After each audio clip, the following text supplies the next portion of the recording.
إن الحمد لله نحمده ونستعينه ونستغفره ونؤمن به ونتوكل عليه ونعوذ بالله من شرور أنفسنا ومن سيئات أعمالنا من يهده الله فلا مضل له ومن يضلل فلا هادي له وأشهد أن لا إله إلا الله وحده لا شريك له وأشهد أن محمدًا عبده ورسوله أما بعد فأعوذ بالله من الشيطان الرجيم بسم الله الرحمن الرحيم يا أيها الذين آمنوا اتقوا الله حق تقاته ولا تموتن إلا وأنتم مسلمون يا أيها الناس اتقوا ربكم الذي خلقكم من نفس واحدة وخلق منها زوجها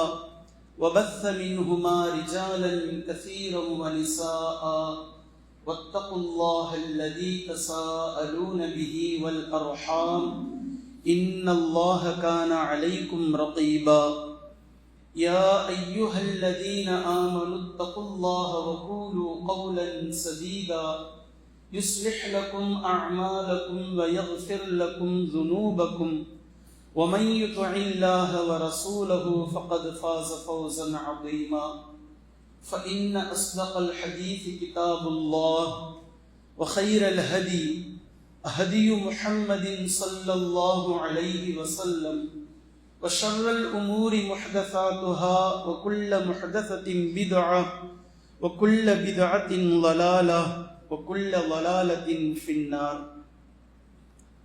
அருளன்பு பண்பின் அளவற்ற உந்தன் திருநாமம் போற்றி துவங்குகின்றேன். அல்லாஹ் சாந்தியும் சமாதானமும் நபி ஸல்லல்லாஹு அலைஹி வஸல்லம் அவர்களின் மீதும் அவர்களுடைய குடும்பத்தார்களின் மீதும் அவர்களின் அடிச்சுவற்றை அடிப்பெறலாது அப்படியே பின்பற்றிய உத்தம சத்திய சஹாபாக்கள், தாபிஈன்கள், தபஉத் தாபிஈன்கள், ஷுஹதாக்கள், சித்தீகீன்கள், சாலிஹீன்கள், குறிப்பாக இம்மஜ்லிஸிலே கூடியிருக்கும் நம் அனைவர்களின் மீதும் இந்த பயானை கேட்கக்கூடிய அத்தனை நபர்களின் மீதும் குறையாத நிலவட்டுமாக.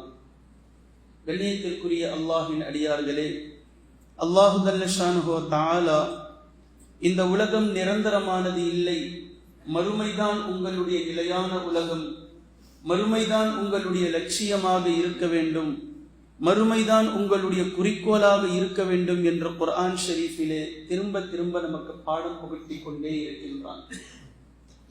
அந்த அடிப்படையில் கடந்த ஒரு வாரமாக நாம் பார்க்கிறோம், எந்த பக்கம் திரும்பினாலும் சனிக்கிழமை இரவிலிருந்து, சனிக்கிழமை காலை முதலே ஆறாவரம் துவங்கிவிட்டது.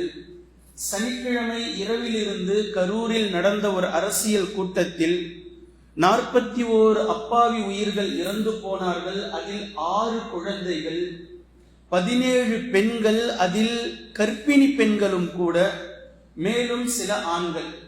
இப்படி இந்த 41 உயிர்கள் இறந்ததற்கு பின்னால் இதற்கு யார் காரணம் என்ற இந்த கேள்விக்கான பதில்கள் இன்னும் முடிந்தபாடில்லை. இவர்கள் அவர்களை, அவர்கள் இவர்களை, அவ்விருவர்களும் சேர்த்து வேறு ஒருவர்களை, இப்படி ஒருவர் மாறி ஒருவர், ஒருவர் மாறி ஒருவர். பிணத்தின் மீது அரசியல் என்பதை நாம் கேள்விப்பட்டிருப்போம். இதுதான் பிணத்தின் மீது வைத்து, பிணங்களை வைத்து அரசியல் செய்து கொண்டிருக்கக்கூடிய அரசியல் கட்சிகளை நாம் ஒவ்வொன்றையும் பார்க்கின்றோம். ஒவ்வொரு நபர்களும் அவரவர்கள் அடுத்தவர்களை, இதுதான் காரணம், இதுதான் காரணம், இவர்கள் தான் காரணம், இவர்களுடைய பொறுப்பின்மைதான் காரணம் என்று ஒவ்வொரு நபர்களும் மற்றவர்களை காரணம் சுமத்தி கொண்டிருப்பதை நாம் பார்த்து வருகின்றோம். கண்ணியத்திற்குரிய அல்லாஹ்வின் அடியார்களே, இதற்கு யார்தான் காரணம், யாரின் மூலமாக இப்படி நடந்தது, யார் காரணம் என்பதை நாம் கடைசியாக பார்க்கலாம். அதற்கு முன்னதாக நாம் சில விஷயங்களை உன்னிப்பாக புரிந்து கொள்ள வேண்டும். இஸ்லாமிய சமூக மக்களும் சரி, முஸ்லிம்கள் அல்லாத மக்களும் சரி, இதை உன்னிப்பாக கவனிக்க வேண்டும். உலகத்தில் 2 சாரார்கள் இருக்கிறார்கள். ஒரு சாரார் தங்களுக்கு தாங்களே தலைமைத்துவத்திற்கு வர வேண்டும் என்று ஆசைப்படுகிறார்கள்.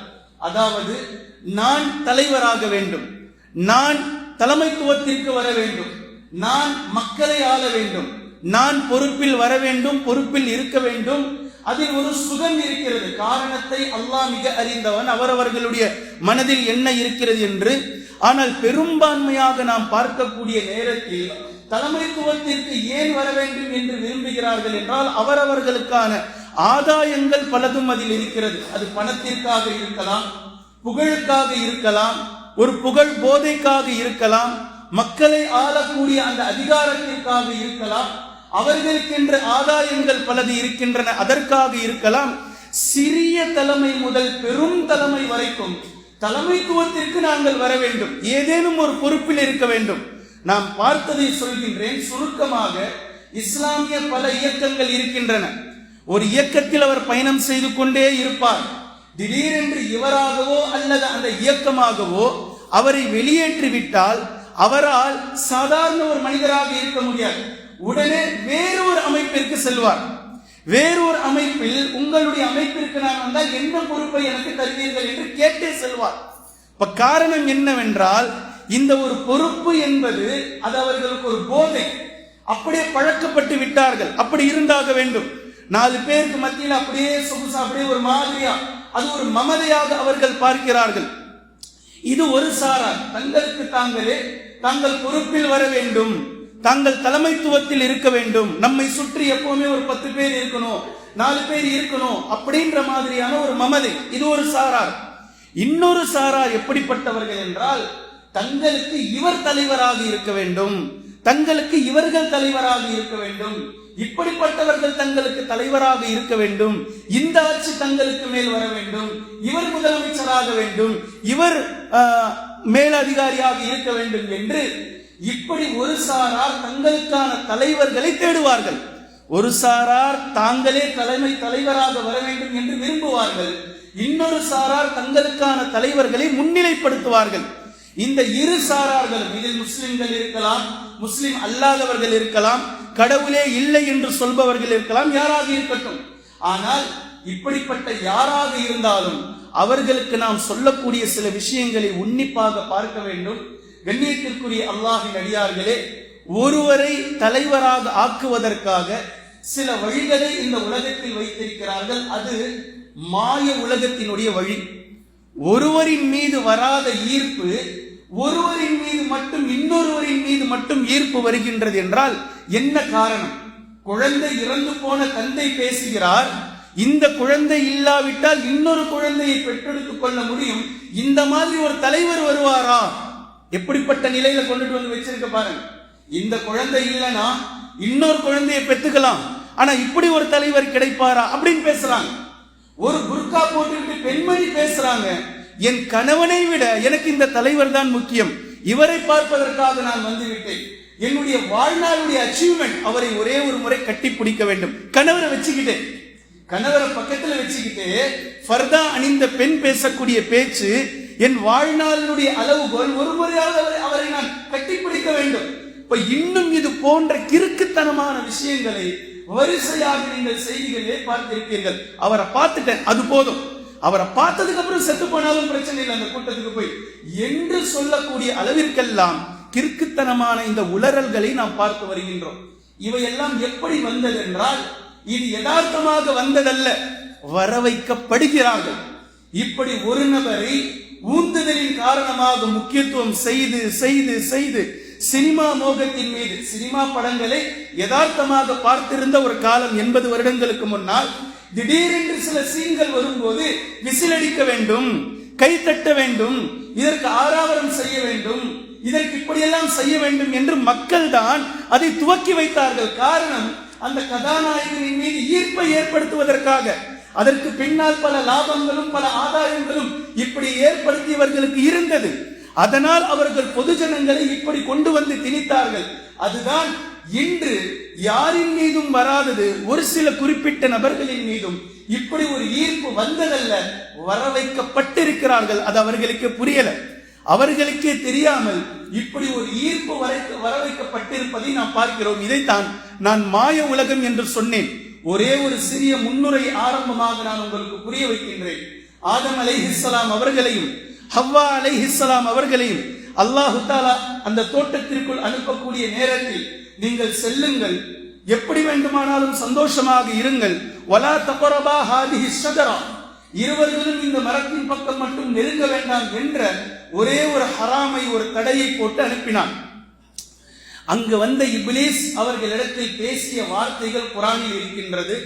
உங்களை ஏன் அல்லாஹ் தடுத்தான் தெரியுமா? நீங்கள் அந்த மரத்தில் இருப்பதை சாப்பிட்டால் நீங்கள் வானவர்களாகிவிடுவீர்கள். அதனால தான் அல்லாஹ் தடுத்துட்டான். நீங்கள் அதை சாப்பிட்டால் இங்கு நீங்கள் நிலையாக தங்கி விடுவீர்கள். அதனால்தான் அல்லாஹ் உங்களை தடுத்தான் என்றெல்லாம் இப்லீஸ் மாய வலையை விரித்தான். இல்லாததையும் பொல்லாததையும் பேசினான். அதை நம்பி ஆதம் அலைஹிஸ்ஸலாம் அவர்களும் ஹவ்வா அலைஹிஸ்ஸலாம் அவர்களும் அதை சாப்பிட்டு விட்டார்கள் என்று குர்ஆன் பேசுகின்றது. இப்போ அவன் எப்படி ஆதம் அலைஹிஸ்ஸலாம் அவர்களை வழிகெடுப்பதற்காக அது நரகத்தில் கொண்டு போய் சேர்க்கும் என்பது இப்லீசுடைய திட்டம். அல்லாஹ்விடத்தில் நான் ஜெயித்து காட்ட வேண்டும் என்பது அவனுடைய திட்டம். அது முடியாது என்பது அவனுக்கு தெரியும். இருந்தாலும் எவ்வளவு தூரம் முயற்சி செய்ய முடியுமோ அவ்வளவு தூரம் முயற்சி செய்து இந்த உலகத்தில் அலப்பறையை, ஃபித்னாவை, ஃபசாதை ஏற்படுத்த வேண்டும் என்பதனுடைய முதல் துவக்கத்தை அல்லாஹ் தஆலா நமக்கு பாடமாக காட்டுகின்றான். இப்படித்தான் பல இப்லீசுகள், பல ஷைத்தான்கள் உங்களை வலை விரித்து உங்களை நாசம் செய்வார்கள். உங்களை மோசமான வழியின் பக்கம் கொண்டு வருவார்கள். உங்களை கவன ஈர்ப்பின் பக்கம் தேவையில்லாத சிந்தனையை உங்களுடைய உள்ளுக்குள் கொண்டு வருவார்கள். யாருடைய உள்ளம் அல்லாஹ்வுடைய சிந்தனை இல்லாமல், நபி ஸல்லல்லாஹு அலைஹி வஸல்லம் அவர்களுடைய போதனை இல்லாமல் இருக்குமோ அவர்களுடைய உள்ளங்களுக்குள் இது போன்ற தீய சக்திகளுடைய ஈர்ப்பு கண்டிப்பாக சென்றுவிடும். யாருடைய உள்ளத்தில் அல்லாஹ்வினுடைய ஈர்ப்பு இருக்கின்றதோ, யாருடைய உள்ளங்களில் அல்லாஹ்வை பற்றிய சிந்தனை இருக்கிறதோ அவர்கள் நிதானமாக இருப்பார்கள் என்பதை ஆரம்பத்திலேயே அல்லாஹு தஆலா நமக்கு புரிய வைத்துத்தான் இந்த உலகத்திற்கு அனுப்பி வைக்கிறார். நிதானத்தோடு இருந்து கொள்ளுங்கள். தேவையில்லாத கவன ஈர்ப்பின் பக்கம் நீங்கள் உங்களுடைய சிந்தனையை விட்டுவிடாதீர்கள் என்பதை அல்லாஹு தஆலா ஆதம் அலைஹிஸ்ஸலாம் அவர்களின் மூலமாகவே கொண்டு வருகின்றார். கண்ணியத்திற்குரிய அல்லாஹ்வின் அடியார்களே, இன்று முஸ்லிம்களுக்கும் முஸ்லிம் அல்லாதவர்களுக்கும் நான் சொல்லக்கூடிய ஒரு விஷயம், தலைவர்கள் எப்படி இருக்க வேண்டும் என்பது இரண்டாவது. ஆனால் முதலில் தலைமைத்துவம் என்றால் என்ன என்றே முஸ்லிம்கள் புரியாமல் இருக்கிறார்கள். தலைமைத்துவம் என்றால் என்ன? அது எங்கிருந்து வருகின்றது? தலைமைத்துவம் யாரிலிருந்து துவங்குகின்றது? தலைமைத்துவம் யாருக்கு கொடுப்பது? யார் வயதில் அதிகமானவர்களாக இருக்கிறார்களோ அவர்களுக்கா? அல்லது யார் ஊரிலேயே பணக்காரராக இருக்கிறாரோ அவருக்கா? அல்லது யார் வெவ்வேறு 4 வீடு இருக்கு, 5 கடை இருக்கு, இதை வைத்து தலைமை பொறுப்பை கொடுப்பதா? எதை வைத்து தலைமை பொறுப்பை கொடுப்பது? இஸ்லாம் பேசுது. எதை வைத்து தலைமை பொறுப்பை கொடுப்பது? இன்றும் கூட இவையெல்லாம் பள்ளிவாசல்களுடைய பொறுப்புதாரிகளை கணக்கில் எடுக்கும் போது பேசப்படுகின்றது. வயது, செல்வாக்கு, அவருக்கு மக்களிடத்தில் இருக்கக்கூடிய அறிமுகம், இதை வைத்து பொறுப்புக்காக பேசப்படுகின்றது. இல்லை, குர்ஆன் அப்படி பேசல, ஹதீஸ் அப்படி பேசவே இல்லை. பின்பு எதை வைத்து பேசுகின்றது? தலைமைத்துவம் என்ன என்பதை நீங்கள் புரிந்தால் நிதானமாக தலைமைத்துவம் எப்படி கொடுக்க வேண்டும் என்பதில் இருந்து நாம் விளங்கிக் கொள்ளலாம். தலைமைத்துவம், தலைவர் எல்லாவற்றுக்கும் மேலாக தலையாய பொறுப்பில் இருப்பவன் அல்லாஹ் ஒருவன் தான். இதை நம்ம நிதானமா விளங்கணும். அவனை தாண்டி யாரும் தலைமை பொறுப்பில் இல்லை. அவனுக்கு கீழாகத்தான் ஒட்டுமொத்த பொறுப்புகளும் கட்டமைக்கப்பட்டிருக்கின்றது. தலைமைத்துவத்தில் அல்லாஹ் ஒருவன் தான் இருக்கின்றான். இதற்கு கீழ்தான் எல்லாமே. தபாரக்கல்லதி பியதிஹில் முல்க், அல்லாஹ் ஒருவன் தான் தலைவன், அவன் தான் தலைவர். எப்படி வேணாலும் நீங்கள் சொல்லுங்கள், தலைமைத்துவத்தில் அல்லாஹ் ஒருவன் தான் இருக்கின்றான். அவனுக்கு கீழாக பொறுப்புகள் இருக்கிறதே தவிர அவனை தாண்டிய தலைமை பொறுப்பில் யாரும் இல்லை. இப்போது அல்லாஹ் என்ன செய்கின்றான் அப்படின்னா, தலைமை பொறுப்பில் இருக்கக்கூடிய அவன் தனக்கு கீழாக மக்களுக்கு மத்தியில் யார் தலைவர்களாக இருக்க வேண்டும் என்பதை மக்கள் கிட்ட அவன் கேட்கல, மக்கள் கிட்ட அவன் பேசல. இதையும் அவனே டிசைட் பண்றான். நல்ல விளங்குங்க, யார் தலைமைத்துவத்தில் உச்சகட்டமாக தலைமைத்துவத்தில் இருக்கின்றானோ, யாருக்கு? ஒரு நாட்டுக்கோ, ஒரு மாநிலத்துக்கோ, ஒரு ஊருக்கோ அல்ல, உலகத்துக்கே, அகிலத்துக்கே, உலகத்தில் படைக்கப்பட்டிருக்கக்கூடிய ஒட்டுமொத்த படைப்புகளுக்கும், வானங்களுக்கும், பூமிகளுக்கும், சூரியனுக்கும், சந்திரனுக்கும், மனிதர்களுக்கும், ஜின்களுக்கும், வானவர்களுக்கும் எவன் தலைமை பொறுப்பில் இருக்கின்றானோ அவனே யார் தலைமைத்துவம் வர வேண்டும் என்பதை விவரிக்கின்றான். வானவர்களுடைய தலைவராக அல்லாஹு தஆலா ஜிப்ரீல் அலைஹிஸ்ஸலாம் அவர்களை நியமிக்கின்றார். வானவர்கள் சேர்ந்து தேர்ந்தெடுத்ததல்ல ஜிப்ரீல் அலைஹிஸ்ஸலாம் அவர்களே. ஜிப்ரீல் அலைஹிஸ்ஸலாம் அவர்களாகவே நான் உங்களுக்கு லீடராக இருக்கிறேன் என்று எடுத்துக்கொண்டதல்ல, அல்லாஹ் நியமித்தான். பின்பு மனிதர்களில் அல்லாஹ் நியமிக்கின்றான். ஆதம் அலைஹிஸ்ஸலாம் அவர்கள் முதல் லீடர். நபித்துவத்தின் மூலமாக அல்லாஹு தஆலா ஒவ்வொரு காலகட்டத்திற்கும் ஒரு தலைவரை அல்லாஹ் தேர்வு செய்கின்றார்.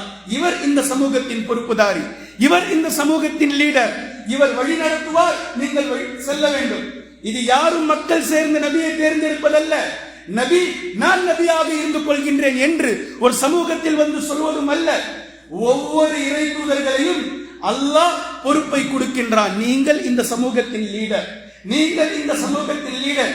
இப்படி அல்லாஹ் கொடுத்த லீடர்ஷிப் ஆதம் அலைஹிஸ்ஸலாம், இத்ரீஸ் அலைஹிஸ்ஸலாம், நூஹ் அலைஹிஸ்ஸலாம், இப்ராஹிம் அலைஹிஸ்ஸலாம், இந்த பக்கம் இஸ்மாயில் அலைஹிஸ்ஸலாம், இந்த பக்கம் இஸ்ஹாக், யாக்கூப், யூசுப் அனைவர்களின் மீதும் அல்லாஹ்வின் சாந்தி உண்டாகட்டும். இப்படி அல்லாஹு தஆலா ஒவ்வொரு நேரத்திலும் ஒவ்வொரு லீடர்ஷிப்பை அவன் வழங்கினான், அவன் கொடுத்தான். இதை யாரும் எடுத்துக்க முடியாது, யார்கிட்டே இருந்தாலும் பறிக்க முடியாது, மக்களாக சேர்ந்து தேர்வு செய்யவும் முடியாது.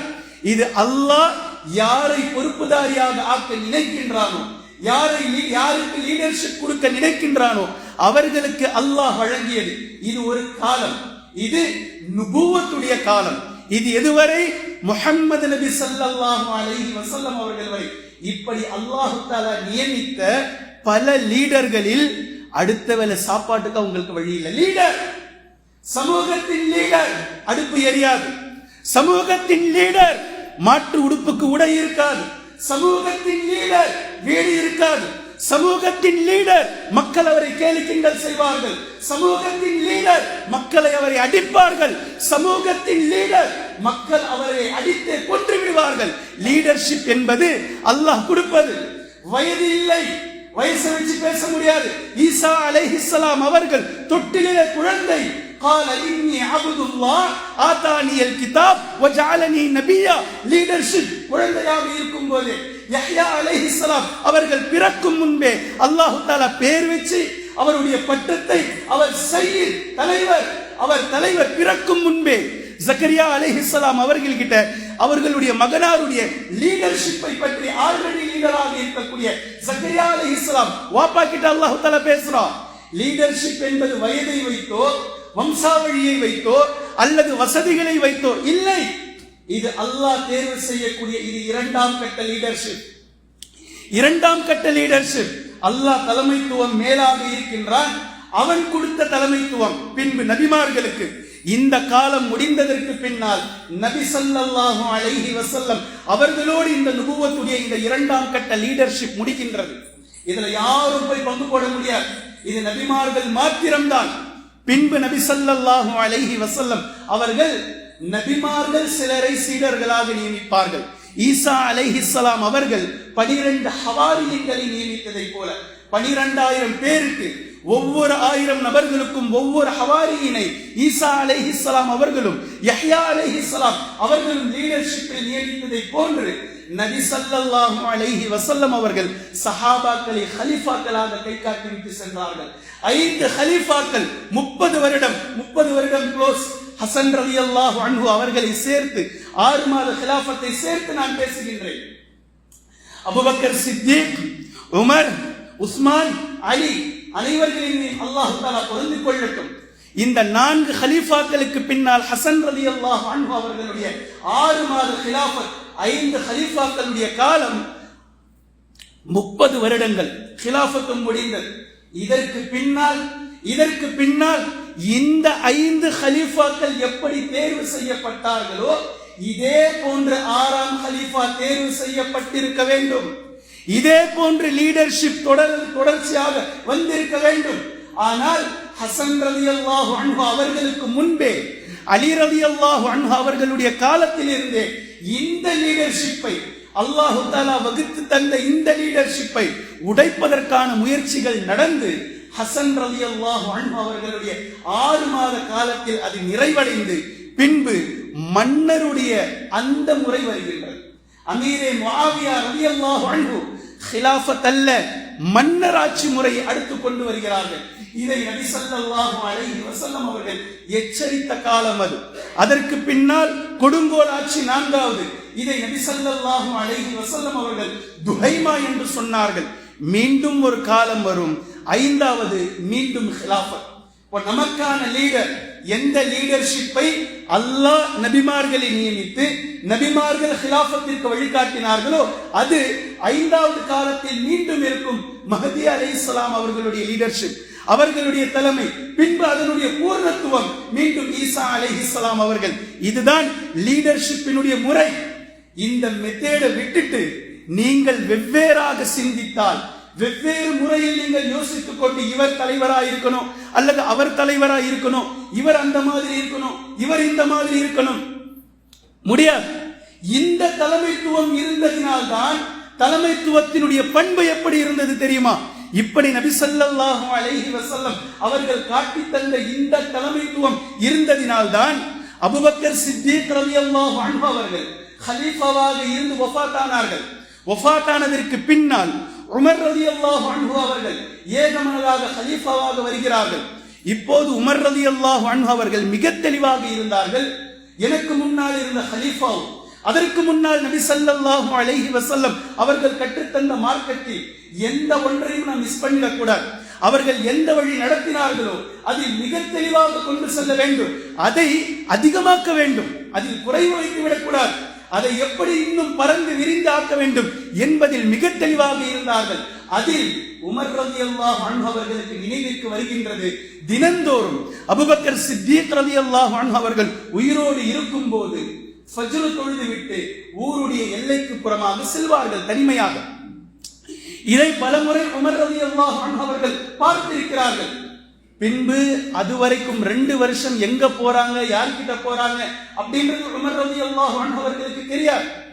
அபூபக்கர் சித்திக் ரலியல்லாஹு அன்ஹு அவர்கள் வஃபாத்தானதற்கு பின்னால் முன்னால் வாழ்ந்த கலீஃபா எதை சரியாக செய்தாரோ அதை தானும் செய்ய வேண்டும் என்ற ஆர்வத்தில் அபூபக்கர் சித்திக் ரலியல்லாஹு அன்ஹு அவர்கள் எங்கே சென்றார்கள் என்பதின் பக்கம் இவர்களும் சென்று பார்ப்பதற்காக அங்கே செல்கிறார்கள்.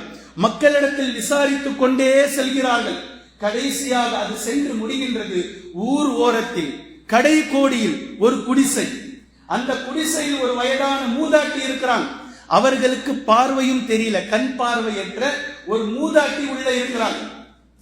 உள்ள போறாங்க. அப்ப அந்த மூதாட்டி உங்ககிட்ட பேசுறாங்க, எங்க போனீங்க இத்தனை நாளா, ஏன் வரல வீட்டுக்கு, என்னாச்சு உங்களுக்கு, சீக்கிரமா சாப்பாடை ரெடி பண்ணுங்க, எனக்கு பசிக்குது அப்படின்னு சொல்லி அவர்கள் சொல்ல, அந்த வயதான பாட்டியம்மா சொல்ல, கலீஃபா உமர் ரலியல்லாஹு அன்ஹு அவர்கள் அவர்களுக்காக உணவை தயாரிக்கிறார்கள். அங்க இருந்ததை உணவை தயாரிச்சு அவர்களுக்கு கொடுக்கும் நேரத்தில் அந்த மூதாட்டி சொல்றாங்க, உணவு கொடுக்கும் முறையை கூட நீங்கள் மறந்து விட்டீர்களா அப்படின்னு கேட்கிறாங்க. அப்போ உமர் ரலியல்லாஹு அன்ஹு அவர்கள் அழுது கொண்டே சொல்கிறார்கள், நான் அபூபக்கர் அல்ல, நான் அபூபக்கர் சித்திக் ரலியல்லாஹு அன்ஹு அல்ல, நான் 2ஆம் கலீஃபா உமர் ரலியல்லாஹு அன்ஹு, நான் வந்திருக்கிறேன். அப்ப மூதாட்டி சொல்றாங்க, இத்தனை நாளா உங்களுக்கு முன்னாடி வந்தது அபூபக்கர் கலீஃபாவா? அவரா வந்தார்?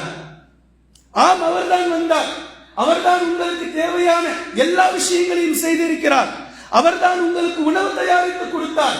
அந்த மூதாட்டி சொல்றாங்க, ஒரு நாளும் எனக்கு தெரியாது கலீஃபாவே வந்து அவரே எனக்கு உணவை தயார் செய்து அவர் கொடுத்து விட்டு செல்கின்றார் என்று நான் அபூபக்கர் என்று ஒரு நாளும் அவர்கள் என்னிடத்தில் சொன்னதில்லை என்று உமர் ரலியல்லாஹு அன்ஹு அவர்களிடத்தில் சொல்லி அவர்கள் அழுததை வரலாற்றில் பதிவு செய்யப்பட்டிருக்கிறது. இது ஒரு தலைமைத்துவத்தினுடைய பண்பு. கலீஃபா சும்மா இல்ல, மேல உட்கார்ந்துட்டு வேலை வாங்குறது இல்ல, இறங்கி வேலை செய்யறது, இறங்கி வேலை செய்யறது. மக்களுக்கு கேடயமாக இருப்பவன் அரசன், மக்களை கேடயமாக ஆக்கிக் கொள்பவன் அரசன் அல்ல. இதை நபி ஸல்லல்லாஹு அலைஹி வஸல்லம் அவர்களுடைய வாழ்வில் இருந்து நிறைய நீங்கள் பார்க்கலாம். உமர் ரலியல்லாஹு அன்ஹு அவர்களுடைய ஆட்சி காலத்தில் ரேஷன் பொருளை கொடுப்பதற்காக நியமித்த அந்த பொறுப்புதாரிகள் ஒரு சிலருடைய வீட்டை விட்டு விட்டார்கள் கவனக்குறைவாக. புகார் வருகின்றது, இன்னாருக்கு ரேஷன் பொருள் போய் சேரவில்லை. உடனே உமர் ரலியல்லாஹு அன்ஹு அவர்கள் அவரை கூப்பிடுங்க, இவரை கூப்பிடுங்க, ஏன் கொண்டு போய் கொடுக்கல, ஏன் கொண்டு போய் சேர்க்கல, சரி நீங்க போங்க, நான் சொல்ற வரேன், நாளைக்கே வந்துரும், நாளன்னைக்கு வந்துரும், இப்படிலாம் பேசல. அவரை கூப்பிடுங்க, இவரை கூப்பிடுங்க, எதுவும் பேசல. நேரா பைத்துல் மாலுக்கு போனாங்க. தன்னுடைய முதுகில் என்ன அவர்களுக்கு கொண்டு போய் சேர்க்க வேண்டுமோ தானே முதுகில் ஏற்றுகிறார்கள் அந்த சுமையை. சுற்றி இருந்த சஹாபாக்கள், அமீருல் முஃமினீன் அவர்களே, கலீஃபா அவர்களே, உங்களுக்கு ஏன் இந்த சிரமம்? ஏன் இதை நீங்கள் செய்ய வேண்டும்? நாங்கள் சுமக்கிறோம், நாங்கள் இதற்காக இருக்கிறோம், கட்டளையிடுங்கள். அமீருல் முஃமினீன் கலீஃபா உமர் ரலியல்லாஹு அன்ஹு அவர்கள் பதிலளிக்கிறார்கள், நாளை மறுமை நாளையில் என்னுடைய பாவச் சுமையை நீங்கள் சுமப்பீர்களா? நாளை மறுமை நாளையில் என்னுடைய பாவ சுமையை யார் சுமப்பது? நான் சுமப்பதுதான் சாலச் சிறந்தது. இது தலைமைத்துவம்.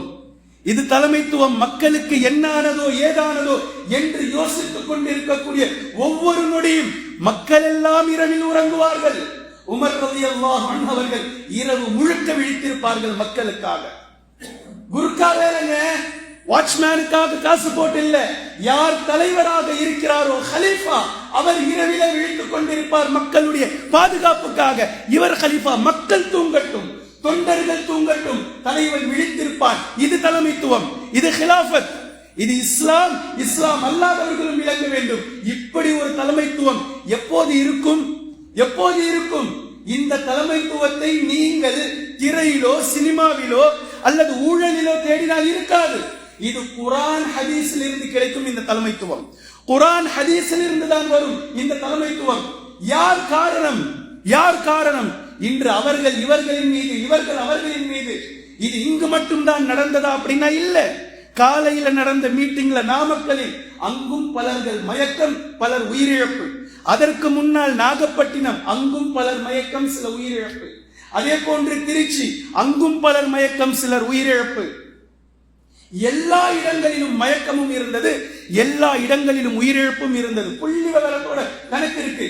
எல்லா கூட்டங்களிலும் மயக்கமானவர்களும் இருக்கிறார்கள், மயங்கி விழுந்தவர்கள் இருக்கிறார்கள். ஆனா அவையெல்லாம் கூட்டம் கலைஞ்சு போகும்போது இறந்து போனதினால் பெருசா யாரும் பேசல. இது கூட்டத்தில் இருக்கும் போதே எண்ணிக்கை அதிகமானது என்பதனால் செய்தி வெளியே பெருசா வந்துருச்சு, இவ்வளவுதான். இப்ப இது மக்களுக்கு கண்டென்ட்.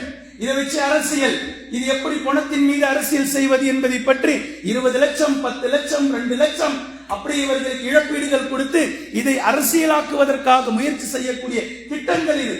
யார் காரணம்? யார் காரணம் என்பதை குர்ஆன் பேசுகின்றது. 1400 ஆண்டுகளுக்கு முன்னதாகவே குர்ஆன் மிக தெளிவாக பேசிவிட்டது. யார் காரணம்? முஸ்லிம்களாக இருக்கக்கூடிய நாம் காரணம்.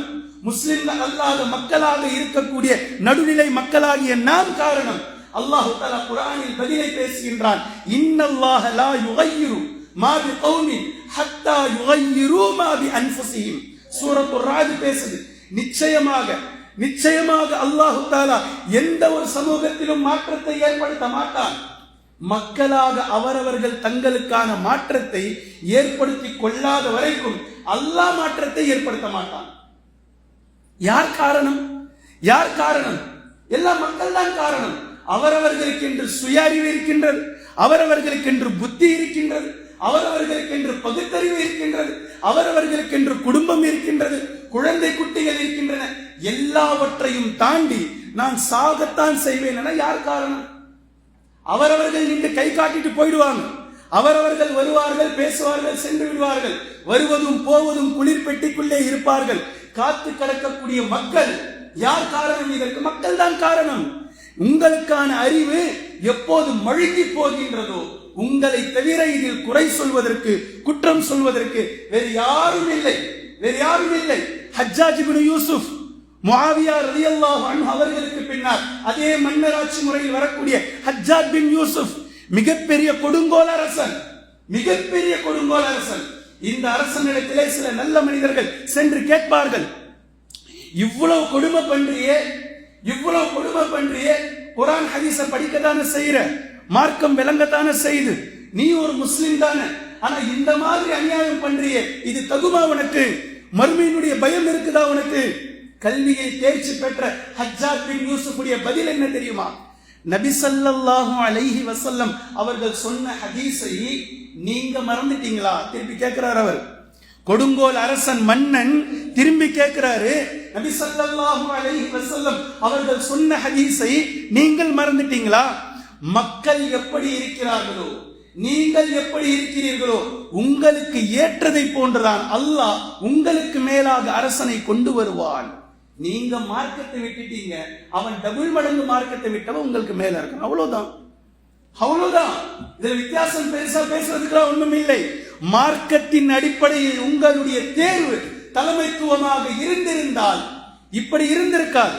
இப்படி ஒரு தலைவனுக்கு பின்னால் சென்றிருக்க மாட்டார்கள்.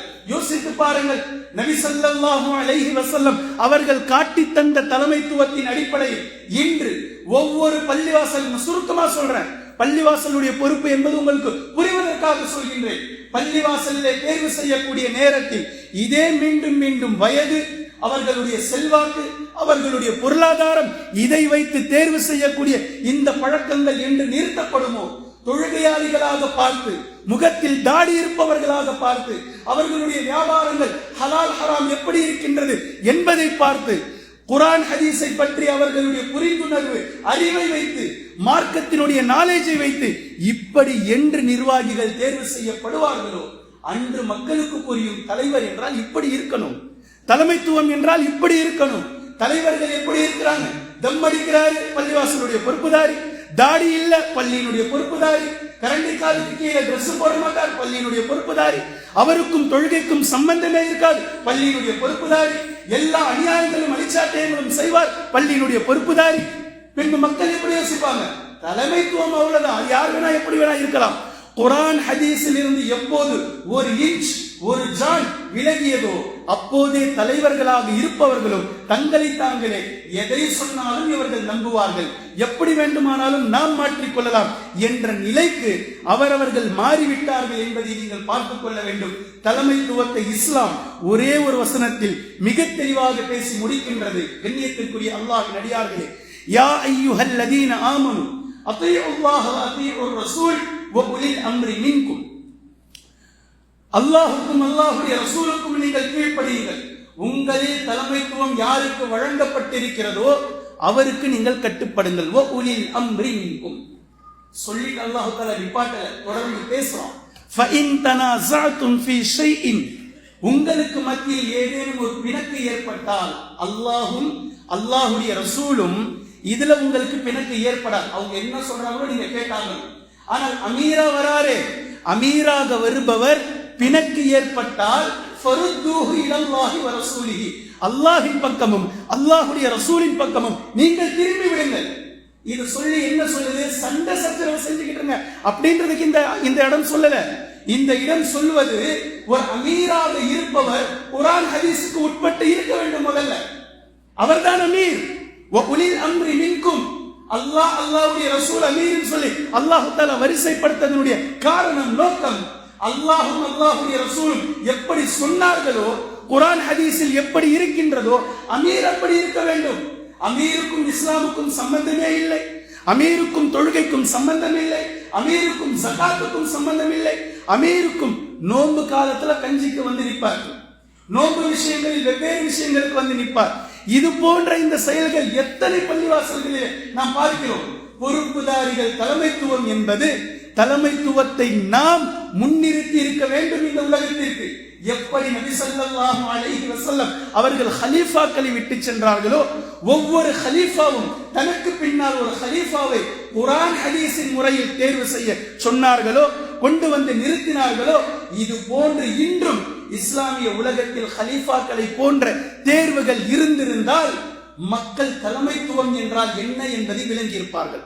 தலைமைத்துவம் என்றால் இப்படி யாராவது தாடி இல்லாமலோ அல்லது வெவ்வேறு மாதிரி இருந்திருந்தால் இவர்களை பார்த்து சிரித்திருப்பார்கள். இது இல்ல தலைமைத்துவம்.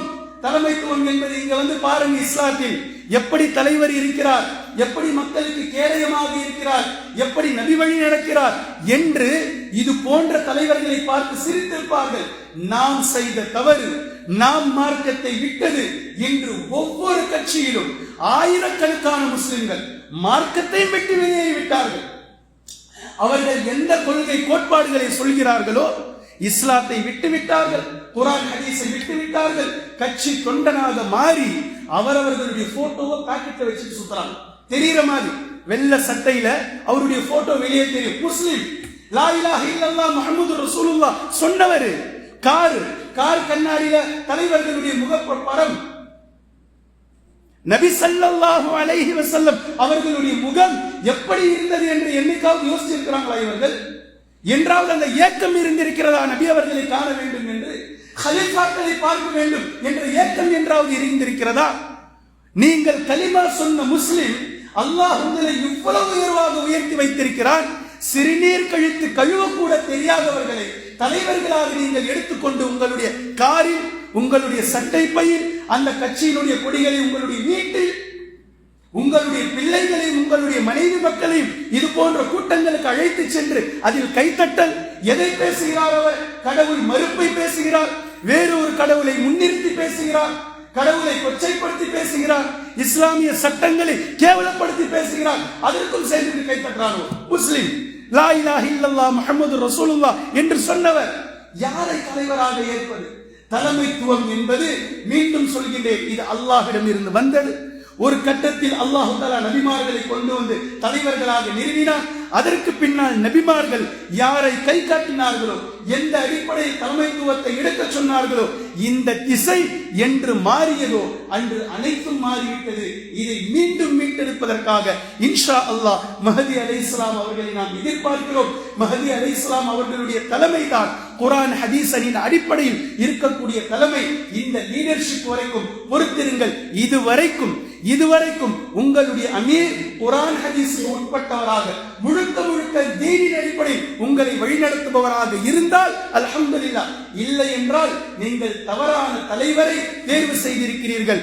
நீங்களும் சரியான வழியில் இல்லை, உங்களுடைய தலைவரும் சரியான வழியில் இல்லை. இருவர்களும் சேர்ந்த நாளை மறுமை நாளே மிகப்பெரிய கஷ்டப்படுவீர்கள். இப்படி கஷ்டப்படக்கூடிய அந்த நேரத்தில் இப்லீசுக்கும் ஷைத்தானுக்கும் மக்களுக்கும் ஒரு பேச்சு நடக்கும்.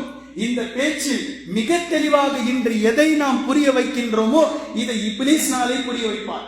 நாம என்ன சொன்னோம்? யார் காரணம்? மக்கள் காரணம். நமக்கு அறிவு இருக்கின்றது, பகுத்தறிவு, சுய சிந்தனை அத்தனை இருந்தும் கால் கெடுக்க வெயிலில் மூச்சு திணற தலைவன் என்று நின்று உயிரை மாய்த்துக் கொள்ளக்கூடிய அளவிற்கு உங்களுடைய மூளை செலவை செய்யப்பட்டிருக்கிறது என்றால் இதற்கு யார் காரணம் என்பது ஷைத்தான் நாளை மறுமை நாளில் பேசுவான். வகால ஷைத்தான் லம்மா குதியல் அம்ர் இன்னல்லாஹ வஅதகும் பஅதல் ஹக்கி வவஅதுகும் ஃபஸ்தக்லஃப்துகும் லீ. அல்லாஹ் தஆலா ஷைத்தான் நாளை மறுமையில் பேசுவான். அல்லாஹ் உங்களுக்கு வாக்குறுதி அளித்தான், அவன் அதை நிறைவேற்றி விட்டான், அவன் சத்தியவான். நானும் உங்களுக்கு வாக்குறுதி கொடுத்தேன், ஆனால் நான் வாக்குக்கு மாறு செய்து விட்டேன். எனவே ஃபலா தலூமூனி வலூமு அன்ஃபுஸகும், என்னை நீங்கள் திட்டாதீர்கள். ஷைத்தான் தான் வழி கெடுத்துட்டான், ஷைத்தான் தான் இது பண்ணிட்டான், என்ன ஷைத்தான் வஸ்வஸா ஆக்கிட்டான், என் தொழுகையில ஷைத்தான் கெடுத்துட்டான். வலூமு அன்ஃபுஸகும், உங்களை நீங்களே திட்டிக் கொள்ளுங்கள். யார் பேசுவா? ஷைத்தான் பேசுவான். நாளை மறுமை நாளையில் நம்மளை பார்த்து பேசுவான். என்ன நீங்க திட்டாதீங்க, உங்களுக்கு ரைட்ஸே இல்லை, உங்களுக்கு எந்த தகுதியும் இல்லை. அறிவு இருந்ததா இல்லையா? உங்களுடைய மனசு சொல்லுச்சா இல்லையா? தப்பு, இது பாவம், இது ஹராம், இது இல்ல அப்படின்னு சொல்லுச்சா இல்லையா? நீங்கள் திட்டுறதுனா உங்களை திட்டிக்குங்க. ஃபலா தலூமுனி வலூமு அன்ஃபுஸகும், என்ன நீங்க திட்டுறது இல்ல. சொல்லிட்டு ஷைத்தான் சொல்லுவான், நான் உங்ககிட்ட சொன்னேன், அவ்வளவுதான் பா, நல்ல வழியில போவாதப்பா, இப்படி போப்பான்னு சொன்னேன், நீங்க தப்பு சொல்லி வந்து விழுந்தீங்க. ஆனா உங்களின் மீது எனக்கு அதிகாரம் எல்லாம் கொடுக்கப்படல. உங்களை கையை பிடிச்சு இழுத்துட்டு வந்து கெட்ட வழியை செய்ய வைக்கிறதுக்கு எனக்கு அதிகாரம் எல்லாம் வழங்கப்படல. நான் வழி காமிச்ச கெட்டதுக்கு நீங்களா முயற்சி பண்ணிட்டு வந்து நீங்கள் மூழ்கி விட்டீர்கள் என்று இப்லீஸ் ஷைத்தான் நாளை மறுமை நாளையில் பேசுவதை அல்லாஹ் தஆலா குர்ஆனில் பேசி காட்டியிருக்கின்றான். எனவே கண்ணியத்திற்குரிய அல்லாஹ்வின் அடியார்களே, தலைமைத்துவம் என்பது அல்லாஹ்விடம் இருந்து நீங்கள் தேடுங்கள், குர்ஆனில் இருந்து தேடுங்கள், ஹதீஸில் இருந்து தேடுங்கள்.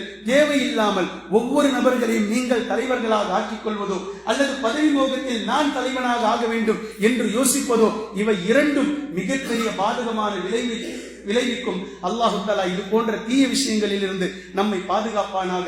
அல்லாஹு தஆலா எதை தலைமை என்று சொல்கின்றானோ அந்த தலைமைத்துவத்திற்கு மிக அழகாக கட்டுப்பட்டு, அல்லாஹு தஆலா யாரை அமீர் என்று சொல்கின்றானோ அந்த அமீருக்கு அழகான முறையில் கட்டுப்பட்டு நாளை மறுமை நாளையில் ஜன்னத்துல் ஃபிர்தௌஸ் என்ற சொர்க்கத்திற்குரியவர்களாக நம்மை ஆக்குவானாக. வ ஆகிரு தஅவானா அனில் ஹம்துலில்லாஹி ரப்பில் ஆலமீன்.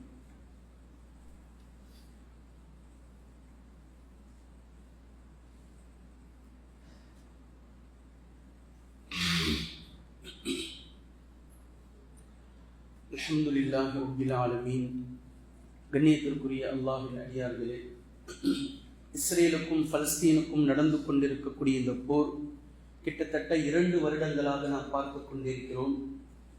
இது போன்ற ஒரு அநியாயம், இது போன்ற ஒரு அலிச்சாட்டியம், இது போன்ற ஒரு அட்டூழியம் உலகத்தில் எந்த ஒரு நாடும் எந்த ஒரு அப்பாவி மக்களின் மீதும் செய்திடாத அளவிற்கு செய்து கொண்டிருப்பதை நாம் பார்க்கிறோம். இப்போது குறிப்பிட்ட சில தினங்களாக மீண்டும் மீண்டும் இஸ்ரேல் அப்பாவி பலஸ்தீன் மக்களின் மீது, பெண்களின் மீது, குழந்தைகளின் மீது செய்திருக்கக்கூடிய அநியாயங்களை நீங்கள் காண்கிறீர்கள். இதில் உச்சகட்டமாக இஸ்ரேல் செய்த ஒரு அநியாயம் காணொளிகளில் வெளியாகி இருக்கின்றது. ஒரு பலஸ்தீன் அப்பாவி ஷஹீதாகிவிட்டார். ஷஹீதானதற்கு பின்னால் இஸ்ரேலுடைய இந்த தீவிரவாதிகள் ஷஹீதான அவருடைய தலையிலே பாமை செட் பண்ணுகிறார்கள். ஆனா இது பலஸ்தீன் அப்பாவி மக்களுக்கு தெரியல. பாமை செட் பண்ணி வைக்கிறாங்க. அவர்கள் ஜனாசாவை எடுத்து செல்கிறார்கள்.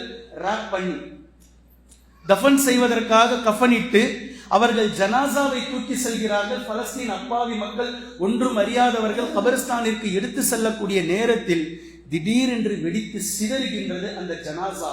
அக்குவேர் ஆணிவேராக உடல். அங்கு இருந்த ஜனாசாவை எடுத்து சென்ற மக்களுக்கு பல காயங்கள், கை கால் விரல்கள் துண்டிக்கப்பட்டு, இப்படிப்பட்ட அநியாயம் இதுவரைக்கும் எந்த ஒரு நாடும் எந்த அப்பாவி மக்களின் மீதும் செய்ததில்லை. இப்படி ஒரு காணொலியை வெளியாக்கி இருக்கின்றது. இஸ்ரேலுக்கு தெரியாமல் நம்முடைய சகோதரர்கள் பிடித்த இந்த காணொலி இது வெளியாகி இருக்கின்றது. இது மிகப்பெரிய அதிர்ச்சிகரமான பயங்கரமான சம்பவம் என்பதை நாம் உணர்கின்றோம். தயவு செய்து அல்லாஹுக்காக, பலஸ்தீன் மக்களுக்காக அதிகமாக உங்களுடைய தொழுகையிலே துஆ கேளுங்கள். குறிப்பிட்ட இந்த 1.5 மாதங்களாக அநேக மக்கள் நம்முடைய ஊரிலிருந்தும் பல எல்லைகளிலிருந்தும் உம்ராவிற்காக சென்று கொண்டிருக்கிறார்கள். போன் பண்ணி துவா செய்யுங்க, உம்ராவுக்கு போறோம் துவா செய்யுங்க அப்படின்னு சொல்றாங்க. அப்படி சொல்லிய அந்த மக்களிடத்தில் நான் வைக்கக்கூடிய ஹம்பல் ரிக்வெஸ்ட், நீங்கள் உம்ராவிற்கு சென்று எந்த துவாவை நீங்கள் நினைவில் வைத்திருக்கிறீர்களோ அல்லது மறந்தீர்களோ, அல்லாஹு தஆலா உங்களுடைய பூரணமான தேவைகளை நிறைவேற்றட்டும். ஆனால் நீங்கள் மறக்காமல் பலஸ்தீனுடைய மக்களுக்காக துவா செய்யுங்கள். உங்களுடைய குறிப்பிட்ட ஹாசான துவாவிலே கண்ணீர் சிந்தி அந்த மக்களுக்காக நீங்கள் அல்லாஹ்விடத்திலே அழுது மன்றாடி உங்களுடைய 2 கரங்களை உயர்த்தி காபத்துல்லாவிலே நின்று உம்ராவிலே பலஸ்தீனுக்காகவும் பலஸ்தீனுடைய மக்களுக்காகவும் நீங்கள் துஆ செய்யுங்கள். அல்லாஹு தஆலா மட்டும்தான் அவர்களுக்கு பாதுகாவலன், அவன்தான் அவர்களுக்கு உதவியாளர். நாம் இவ்வளவு பலவீனமானவர்களாக இருக்கிறோம். இப்படிப்பட்ட செய்திகளை பார்த்ததற்கு பின்னாலும் நாம் இப்படியே இருக்கின்றோம். நீங்கள் வீட்டிற்கு சென்று சூரத்துன் நிசாவினுடைய குர்ஆனுடைய 75வது வசனத்தை தயவு செய்து எடுத்து படித்து பாருங்கள். அதில் அல்லாஹு தஆலா நம்மை பார்த்து பேசுவதை போன்று இருக்கின்றது. வமாலக்கும் லா துகாத்திலூன ஃபீ சபீலில்லாஹ், அல்லாஹ்வுடைய பாதையிலே போர் புரியாமல் இருப்பதற்கு உங்களுக்கு என்ன நேர்ந்தது? அல்லாஹ் கேட்கிறான் கேள்வி. சூரத்துன் நிசாவினுடைய 75வது வசனம், உங்களுக்கு என்ன நேர்ந்தது? நீங்கள் அல்லாஹ்வுடைய பாதையில் போர் புரியாமல் இருப்பதற்காக பலவீனமான ஆண்கள், பலவீனமான பெண்கள், குழந்தைகள் அங்கு சித்திரவதை செய்யப்படுகின்றார்கள். அதிகார வர்க்கத்தினால் நசுக்கப்படுகின்றார்கள், ஒடுக்கப்படுகின்றார்கள்.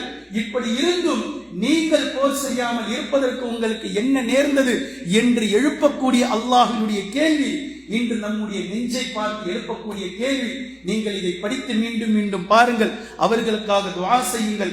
அல்லாஹும்ம அன்ஜில் முஸ்தலஅஃபீன மினல் முஃமினீன ஃபீ கஸ்ஸா, அல்லாஹும்ம அன்ஜில் முஸ்தலஅஃபீன மினல் முஃமினீன ஃபீ கஸ்ஸா, اللهم أنجِ المستضعفين من المؤمنين في غزة، اللهم كن لأهل فلسطين، اللهم كن لأهل فلسطين عونا ونصيرا وظهيرا، اللهم كن لأهل فلسطين عونا ونصيرا وظهيرا، اللهم كن لأهل فلسطين عونا ونصيرا وظهيرا، اللهم منزل الكتاب سريع الحساب اهزم الأحزاب، اللهم منزل الكتاب سريع الحساب اهزم الأحزاب، اللهم اهزمهم وزلزلهم، اللهم اهزمهم وزلزلهم، اللهم اهزمهم وزلزلهم. ربنا آتنا في الدنيا حسنة وفي الآخرة حسنة وقنا عذاب النار. رب ارحمهما كما ربيانا صغارا. إن الله يأمر بالعدل والإحسان وإيتاء ذي القربى وينهى عن الفحشاء والمنكر والبغي يعظكم لعلكم تذكرون. اذكروا الله يذكركم وادعوه يستجب لكم والله يعلم ما تصنعون.